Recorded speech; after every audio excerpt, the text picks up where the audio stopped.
Welcome back, everybody, to Tachyon Transmissions. This is your podcast for all things Star Trek, horror, and sci-fi.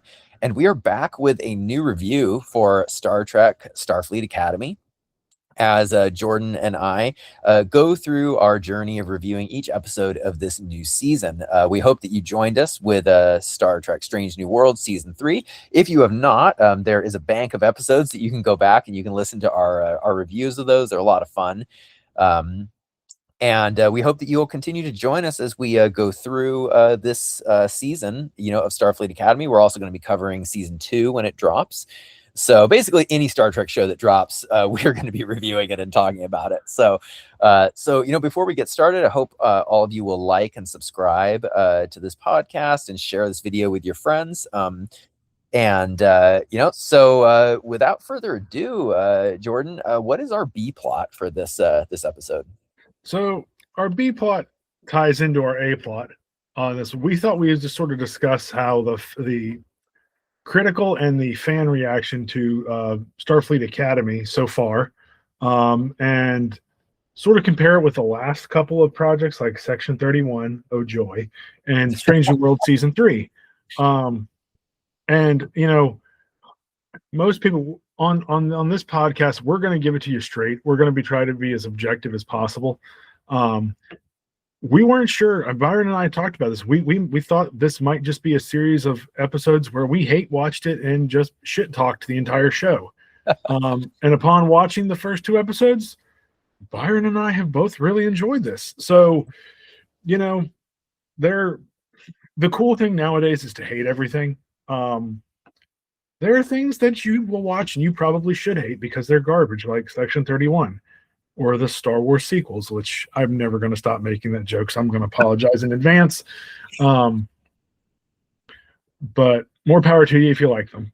But no, that's not how we are. But no. And you know what, Jordan, what we might just have to do is we might have to do a sequel trilogy hate watch for the podcast. We could make our own podcast because I can just keep, unlike the Energizer Bunny, I can just keep going and going and going.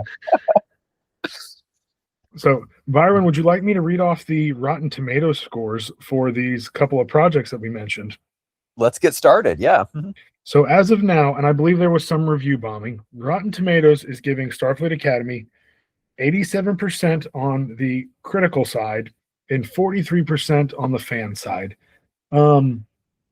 I do know they only sent out reviews to people who'd given positive reviews to previous Trek projects. So are these numbers accurate? Probably not from what it actually will be, but we'll see how it changes as time progresses.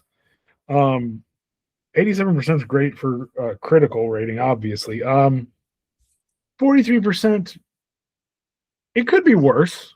You know what I mean? Mm-hmm. Absolutely. I think, like you said, the critical score is very good. And, you can only pad the numbers for so long in the sense, that now that the show is out, everybody who didn't get a screener can go and review, and put their score in.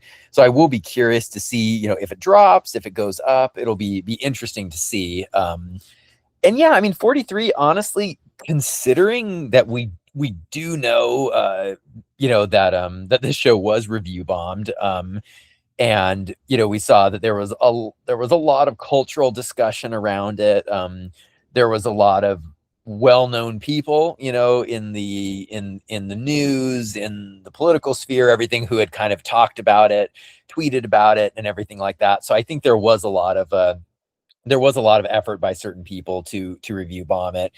So considering it still maintains a 43%, I mean, I think that's kind of impressive. Oh yeah, I agree. And I hope it will go up in the sense because, I don't think, in my opinion, at least, I don't see this as a 43% show so far for these first two episodes. But what is your, and I guess, what is it in comparison to these other projects for Rotten Tomatoes? Okay, so I've pulled up the two most recent Star Trek projects since, or before Starfleet Academy. We've got Strange New World Season 3, 88% on the critics' tomato meter, 52% on the fan meter. So, and Ooh. I think we can, yeah. So, there were some issues. Let's see if I can pull up season 2 just for comparison. Yeah, because I am curious because, for anybody who watched our rewatch of season 3 for the podcast, we definitely had thoughts about season 3 and we were overall displeased with it. That being said, we also did say that there were some gem episodes in there that we were very, very pleased with as well. Yeah, so season 2 to season 3, there was a drop from, it was 88 and 52 critic and fan. Season 2 of Strange New Worlds was 97 and 76. So pretty sharp Wow. drop. Okay. So yeah, that is a pretty sharp drop off. And in all honesty, I kind of feel that's probably a fair drop off, I agree. Because, that was, I remember, very painful for us when we were reviewing season 3 because we went in with expectation of we wanted to love this season, and I know it hurt us both a lot that we had to, we had to give it some bad scores on a lot of those episodes. So that's pretty fair. What was section 31? I'm assuming the audience score was about 95% on that. Well, I wouldn't play limbo with this movie. So we have 23% on the tomato meter, which is for critics, which is honestly higher than I was expecting. And to put the final nail in the coffin, it's actually 16% on the fan, which is higher than I thought, across over 1,000 fan rankings. Wow, that is bad. Wow. And kind of surprising too, of seeing how close the critics and the fans really were together on that, honestly. Because it's not unusual, to see critic and fan scores be lopsided, either where fans love it, critics hate it, or the other way around. And so to kind of see everyone in agreement with section 31, that's very interesting. Yeah, it was.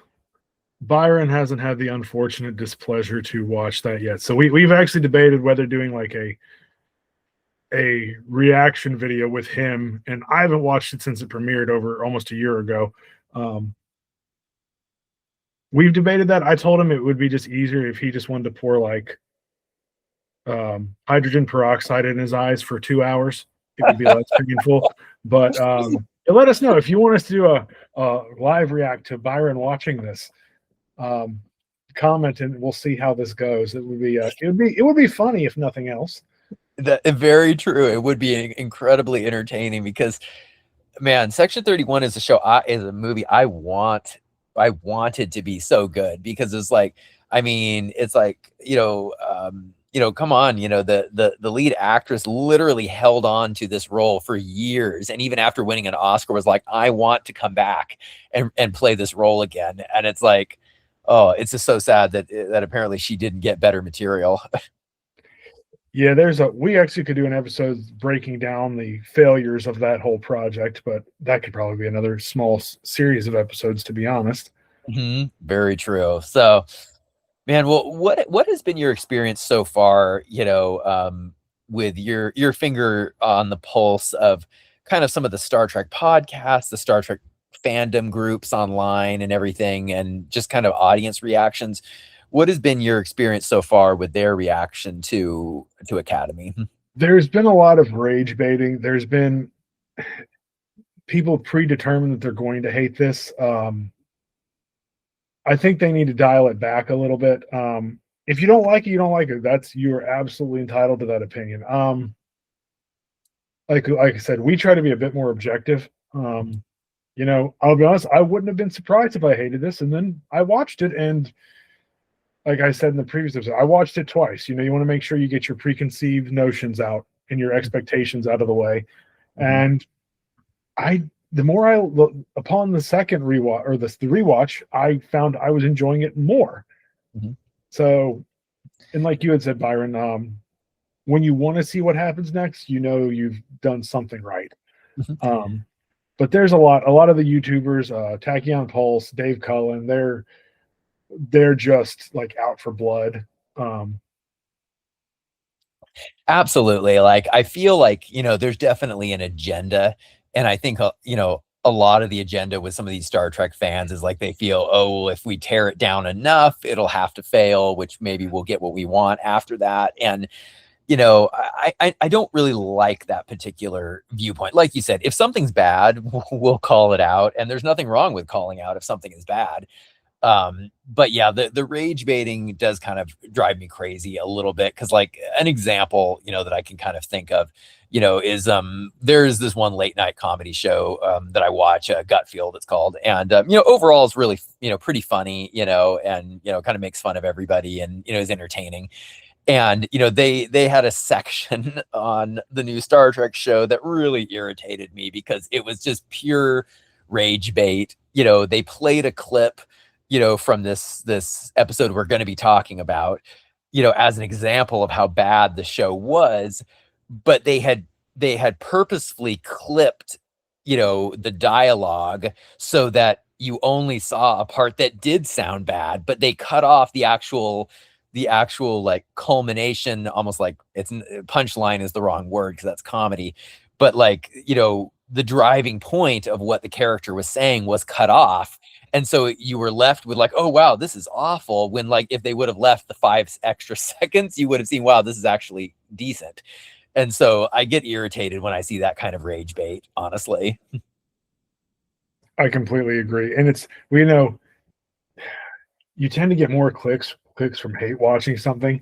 It gets, there's no such thing as bad publicity, and from their perspective. So, oh, he liked it, cool. Oh, he hated it. Well, why did he hate it? I mean, that's what got Howard Stern so popular back in the 80s and 90s. No, you're absolutely right. And and they figure, hey, if somebody hates this show and they share one of the 90210 posters, and 100 of their friends see it, well, they think, well, hey, maybe 20 of their friends will actually watch it. It's like, so you're absolutely right. So yeah, there definitely is a lot of unhinged narrative, around this. And what irritates me the most with people online, whether they're Star Trek fans or not, is when they criticize it without watching it. That's what drives me up a wall. Agreed. That there was somebody, I can't remember who, but they were online and they were complaining about the show. And, and they were, that they were really angry over, and you'll have to correct me here, Jordan, because the name of the race is escaping me, but it's the alien that has the black and the white face. The Charons. The Charons. From the planet Charon. Mm-hmm. And everyone was, and these people who hadn't watched, that you could tell they hadn't really watched Star Trek, because they were going nuts on this. Oh, these writers don't even watch Star Trek. Oh, look, they broke canon, whatever. And then, you had these kind of more, you could tell real Star Trek fans who are coming in and they're like, well, hey, actually, this doesn't really break canon, because, and they were bringing up these different lines from the episode and everything and saying like, hey, there's nothing wrong with having this character because it actually fits with what they had said before or whatever.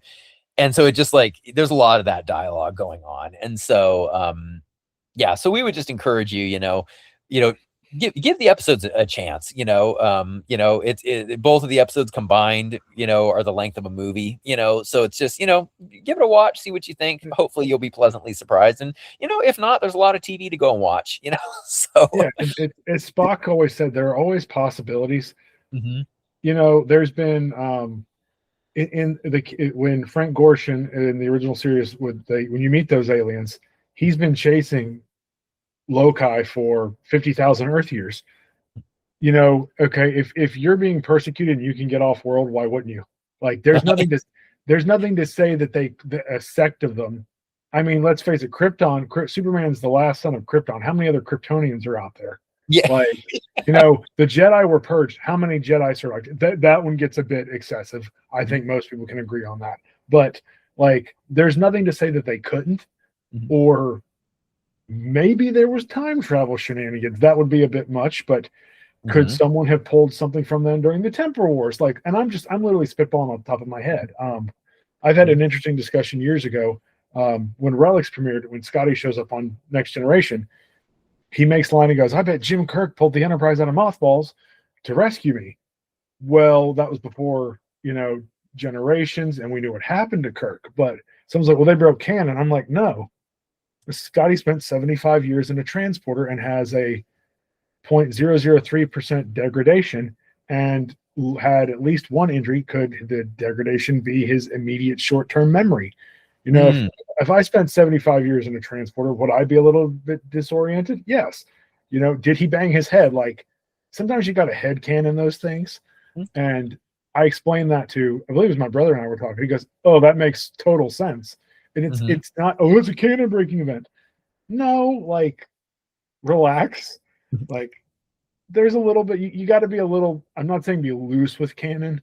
We've had those conversations before, but, you know, be reasonable, I guess.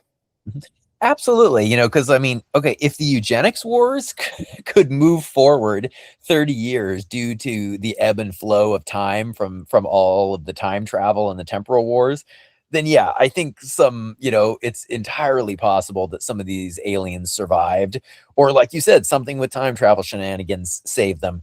You know, I looked back and there was a line also from that episode where one of the characters mentions about how his race had been taken to other planets to fight in wars, you know? So it's like, and somebody on a comment said, hey, whenever there's conscripts to a war outside of their nation, there are deserters, you know? And Yeah. so it's like, there are so many things that you can pull from to say, yeah, it's not weird that there's a few of these, you know, characters who survived, you know? And also, if you want to completely go into the canon of that with Academy itself, you know, Holly Hunter's character actually says some of you are the last of your kind, you know. Yep, you beat me to it. Yep. Yeah, so it's like, you know, that there's so many there's as you said with Spock, there are possibilities, especially with Star Trek. So but you know, so yeah, let's get into this episode itself. So this episode, the title is Beta Test, and this is obviously the second episode. And you know, the synopsis for this episode goes: with the start of the new academic year, Caleb's unease about his future at Starfleet Academy persists. But when a delegation from a former Federation ally arrives and Caleb is tasked with showing the leader's daughter around campus, he must put his uncertainty aside to discover what life at the Academy is really about. So what were your initial thoughts about this episode, Jordan? I enjoyed it. It was nice to see the Betazoids come back. The whole them sort of segregating themselves off actually sort of made a whole lot of sense to me, especially once you hear about Byron's still finishing up his, I believe, your original DS9 watch through, correct? Yes, that is correct. So we actually should have a breakdown when you finish, but anyways, I digress. But when you get to, they talk about the Battle of Betazed. Betazed is not known for being a paragon of their military and defense. So, you know, they've retreated after the burn and basically put up a psionic wall, which I kind of want to learn more about. That sounds really cool. Around them and the neighboring systems for protection. But now they've come back and they're trying to get them to rejoin the Federation.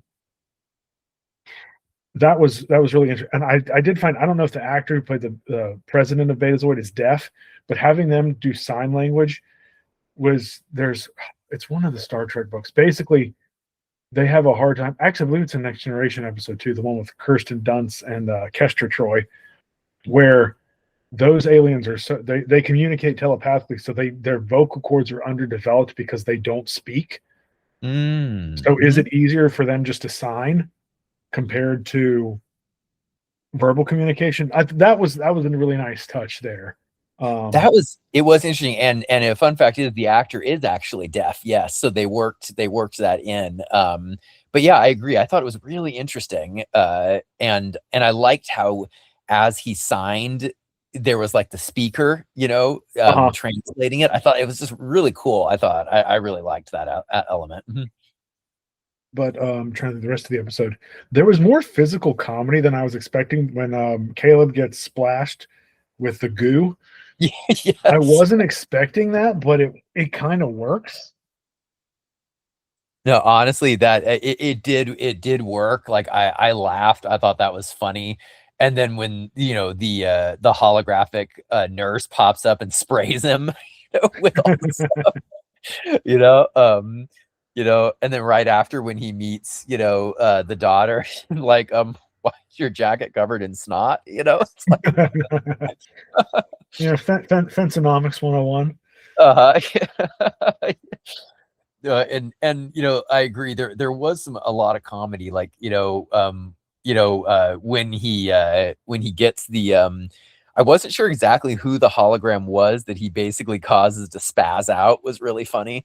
Um, I thought that was a funny moment as well when you see he's talking to her, and then in the background the hologram is just completely spazzing out. Was an interesting comedic moment. That, and then if you listen, the digital dean of students is Stephen Colbert, and he's dropping one-liners left and right. Yes. I'm so happy now that I know that that's him, because I'm going to appreciate it a lot more when I rewatch now, because I remember laughing at those one-liners that he was saying, and it makes so much more sense now that I know it's Stephen Colbert. Mm-hmm. And just a good role for him, especially being voiceover. So I'm glad that that was in there. And I agree. There's a lot more comedy. And one thing that I really did like about it too, and I'm a sucker for this with Star Trek, was I love a good diplomacy episode. Oh, yeah. Sure. And I think it was pretty brave of them actually to make the second episode of Academy a diplomacy episode. But I'm glad they did. A couple other, the whole scene where they're going to look at the whales is such a great callback to Star Trek 4. Yes. Uh-huh. That was it was just a nice touch. The whole concept too of basically Starfleet Academy morphed into, what's on my mind. A war college, and there's your typical academy, but there's an actual war college for just for those type of officers, those who want a more little militaristic view of the Federation and such. That was a really interesting concept, and I'm sure there's going to be friction there as the season progresses. Absolutely. I found that very interesting, and even more interesting that the daughter of the leader is now in the war college. I thought was very interesting. And yeah, so I wasn't expecting that at all. I was not at all either. So I was definitely surprised, and I have to admit that reminded me of the scene with her brother, rooming with Caleb, and then that I thought his line of that he gives himself mental participation trophies. I have to admit it was really cheesy, but I laughed. I have to admit, it's like I have a lot of trophies myself. Now they are mental trophies.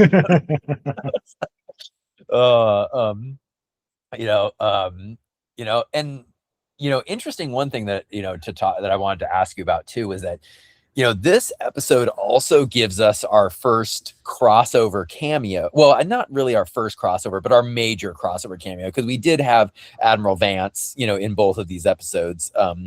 But this episode, saw the return of Tig Notaro's character Jett Reno, and we see her as a professor, an instructor, at the academy.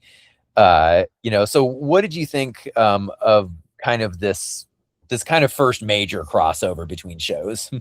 I always thought Tig Notaro was underused on Discovery.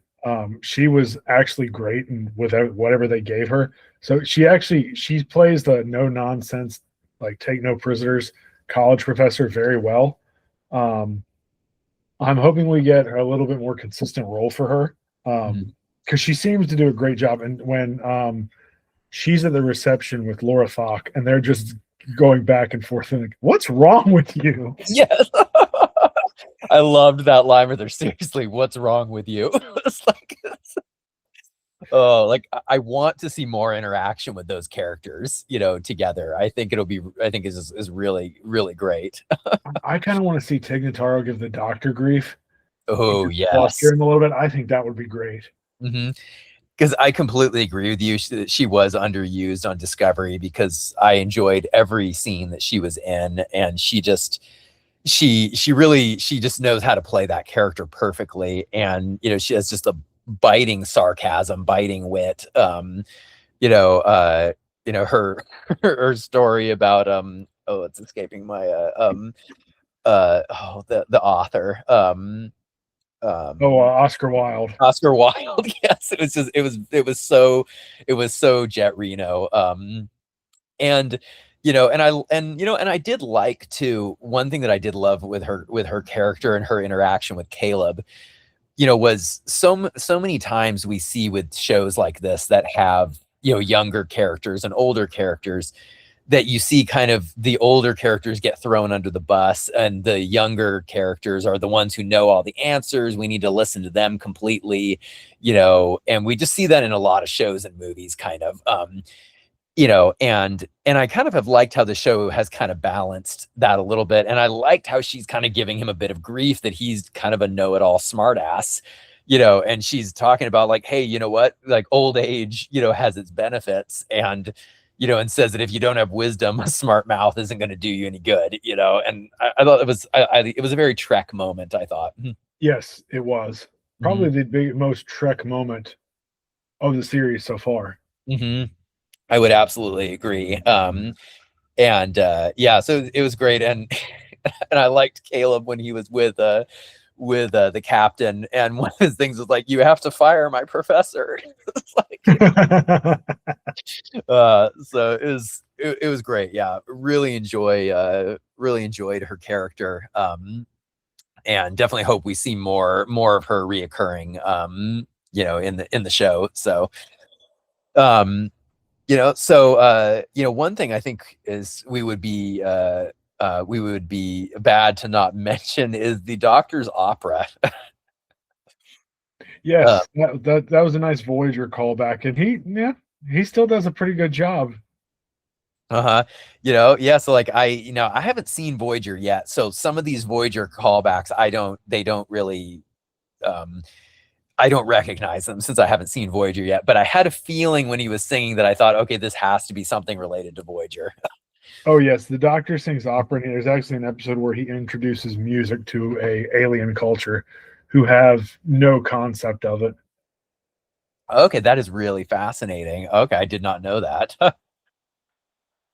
Yeah, so that's, I definitely am, it's interesting because, and this is kind of another example of why I feel the show is doing a good job, that I was very worried that I was thinking like, oh, is Robert Picardo and the Doctor going to have to carry this show on his back? Is he going to be the one kind of keeping it afloat? And I've been very happy to kind of feel like that's not the case, Agreed. Yeah, I thought he was going to have to, like you said, carry the show, and he's had an important role, but he hasn't really taken the lead so far. Yes, absolutely. So yeah, it'll definitely be interesting, to kind of see, where his character goes, with this. But, what were your thoughts on, because we had the character of, let's see, I'm trying to pronounce it right here. Was it Tarima Saddle, from Betazoid? I'm trying to think if I pronounced that correctly. Lady Tarima, I think they called her. Yeah, Tarima. There we go. Okay. Now obviously, she's a character who's going to be joining the show, I'm assuming, as probably a regular going forward. But what did you think about her character, her interactions with Caleb? She seems to be like, she just seems to be a decent person, though. I did find it interesting when Caleb was talking to her. Is it Genesis, the Admiral's daughter? That glare, that look of jealousy, that's going to come back into play. Yes, absolutely. That was probably the most like 90210 moment of the show, and it really wasn't bad. But anyways, no, she's interesting. Like I said, her going to the War College was kind of a shock, but the whole neural suppressant she wears on her neck because I I feel more deeply than other Betazoids, and I can hurt people. So Mhm. I'm that'll be definitely interesting. But I'm, go I'm ahead. oh no, I was gonna say that was intriguing. I was intrigued by that to kind of see where they're gonna take that, and especially now her being in the war college with that ability is kind of interesting. Like I wonder, like, are we gonna see, a little bit of maybe some, some of the darker aspects of maybe the war college area that they want to weaponize her ability or something. I don't know. I think it'll be interesting. Oh yeah, I Um, completely agree. That's where I went. I'm like, they're gonna weaponize her. mhm. Yeah, and I think, and I think that would be fascinating, honestly, because have we ever seen kind of a more violent Betazoid, that's using the abilities for war or violence? Have we seen any of that in Trek? Not so much using their abilities. I mean, when Loxana goes off, when is overcome with grief about Kestra in Next Generation, you get into some of the darker elements. When you get to Voyager, Brad Dourif, Worm Tongue from Lord of the Rings, he's also Uh-huh, the voice of Chucky in uh-huh. Child's Play, is a Betazoid who was a member of the Maquis who is a serial killer. Oh, okay. So there are some dark elements that have been touched on. It's in terms of like literally weaponizing one like a mutant from X-Men, not so much, but it's a fresh take, so I'm curious to see where that goes. Mhm. Yeah, absolutely. It'll definitely be very interesting, I think, to see. This episode did dive a little bit more. It had a little bit more of the teen drama angle a bit, and a bit of the, the jokes and everything were a little bit more 90210 in some areas. But kind of as you had said, it wasn't terrible, you know. And I don't think it ever crossed into where I was like, this is unbearable to watch, or anything like that. Um, because the way I was kind of viewing it was, I was like, if you're doing a show about, you know, basically high school and college age, kids who are in an academy, you're gonna have to have a little bit of cringe in there just because, I mean, that's normal life. Exactly. Mhm. I made a joke, with someone the other day about how I recently discovered my high school diary that I had kept, and I made the major mistake of reading it. Oh, And oh my gosh, there was so many cringe moments that I recorded in that I was like, oh dear God. So yeah, I'm a bit more merciful towards having that just because of the real life element, as long as it's not overdone, in my opinion. no, I agree completely. Like Mhm. it's a very awkward stage of life, so there's going to be some awkward moments. Mhm. Absolutely. So, I guess I would say, with, these characters so far that we've encountered in this episode, and everything, which characters are you most excited about learning more about? Oh, good question. There's going to be Sam's interesting, the holographic girl. I'll be honest, most of them, there's enough intriguing possibilities about all of them. I don't like. I'm curious to see all of them. Probably if I had to single one, I want to learn more about the Klingon Mm-hmm. because we haven't seen Klingons in basically 1,000 years. So how has their society changed? What led him to go stray from the path of the warrior? That's probably where I'm. I want to get more backstory on the half on Laura Thok. Like, Hmm. okay, how did the Jem'Hadar get to where they could breed? Are they off Ketracel White? Are they? There's a lot's changed for that society. How did they get integrated into the Klingon hierarchy? Yes, I'm incredibly interested in that. And the actress in an interview, she did drop a hint of saying it'll be interesting learning about her backstory. So it appears at some point during these two seasons that we are going to find out more about her backstory. Which I was happy to hear because, like you said, it's so interesting. And like you said, this is almost 1,000 years since DS9, so it's not outside the realm of possibility to think, what was going on, because we do know, obviously, with the founders, everything like that, well, what happened. And so, and I don't know, did the Jem'Hadar and the Klingons join into one society? It'll be fascinating to find out. Oh, absolutely. Mhm. Because yeah, it was definitely fascinating. I loved her speech about what her mother and her father taught her was great. And how it incorporated the elements of both races, I thought was cool. Yeah, that was a nice Trek moment. It really was, so yeah, it's fascinating. So I would say the characters I'm most interested in, definitely agree. I'm interested in Jaden to see what his backstory, and maybe meeting some of his family, or his family not happy with him not going the different route. I think that'll be interesting. Let's see. I'm Caleb. I'm interested in his story because I think Sandra Rasta has done a decent job playing the character. So I am interested in him, even if he's not the one I'm most interested in.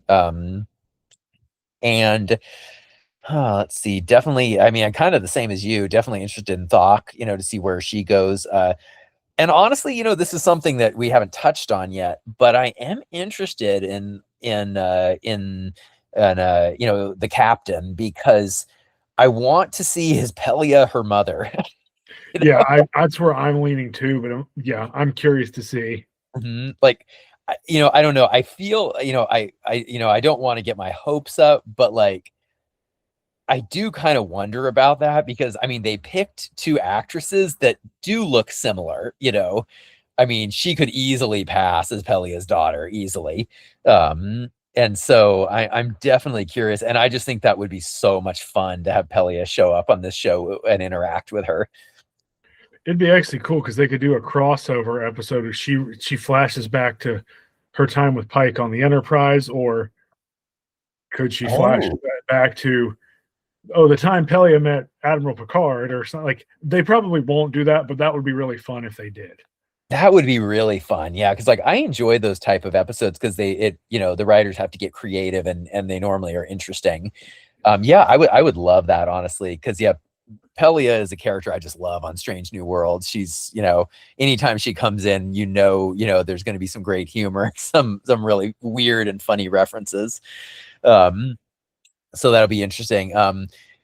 Also one line that I'm curious about too, that was mentioned in this episode, and it was the character of Genesis, played by Bella Shepherd. That her and Caleb have like a moment, and they played this off as a joke, but it honestly made me wonder if it was a hint for things to come in the show, about how she mentions you don't hook up with somebody for the first 6 months, because that's when you find out who the psycho is. And so like I laughed, because it's like, okay, it's a funny line, but it also made me wonder, are we gonna get a villainous character maybe who's in this class? I don't know. It made me wonder. Ooh, that's an interesting thought. Yeah, that actually would make a lot of sense, wouldn't it? Yeah, because like, are we going to get to know some of these characters and maybe have one of them be, break bad? I don't know. It definitely would add to the drama, of a character maybe that we followed for a long time, who suddenly is evil or something. So I don't know. It'd be interesting. So we'll see. But yeah. So what were your final thoughts on this episode? I enjoyed this one. It was nice to get just some callbacks to the old, like, Federation headquarters being in Paris. That's been mentioned. I believe it's in Star Trek 6, and it's in Deep Space Nine, where Admiral Layton tries to take over in this military coup, because the Uh-huh. Federation president's office is in Paris. So, like, and but okay, sometimes you got to change with the times, and they're now the seat of the Federation government will be on Betazed. That was interesting. On all in all, I enjoyed it. It progressed the story and the world. It did some nice world building, with some callbacks that didn't necessarily, like the whales. It doesn't take away if you haven't seen Star Trek 4, but it just adds to it if you have. Mhm. I think I'd give this episode another 8 out of 10. Like we're off to a nice consistent start. Mhm. Absolutely, yeah. Like I agree with you. I think that this episode had great callbacks. It had gentle Easter eggs, as I would say. It wasn't super in your face, but it was there for those who know where to look. And we got a little bit more development with the characters. Found out a little bit more about some of them. It widened the world, obviously. With like Betazed, knowing a little bit more about them. And we're gonna have a trip to Betazed at some point during the season, probably. Probably, yes. We got some great Trek moments, as we talked about, with Jett Reno, I thought, which was great. We also, had the diplomacy subplot, which was good. So yeah, overall, I liked this episode. I think I liked this episode better than the pilot episode, I think. So I'm going to probably give this one maybe an 8.5, just because I liked it a little bit better than the first one. And the first one was an 8. One character I hope we do see more of, I hope he's a regular in the show, I don't know if he is or not, is Charles Vance. I'm a big fan of Oded Fehr, as an actor, and so I would not be upset if Vance was in this series in every episode. No, I agree. He's great in everything. I mean, I still remember him back in The Mummy with Brendan Fraser. Yeah, a rumor is supposedly he is coming back for The Mummy 4. So I hope that rumor is true. You and me both. So, well, thank you everyone for joining us, for this review of Starfleet Academy, episode 2. We hope you enjoyed it. And, make sure you like and subscribe to our podcast, because we are going to be dropping new episodes all the time. And we like to hear what you think. So definitely let us know, if you think we're just Star Trek simps, and we just lost the plot and this is a terrible show. We want to hear from you. And, if you loved it too, we want to hear from you as well. So, we're going to be right back here with another episode when next week's episode drops. So make sure that you stay tuned in, and we will see you all with the next episode.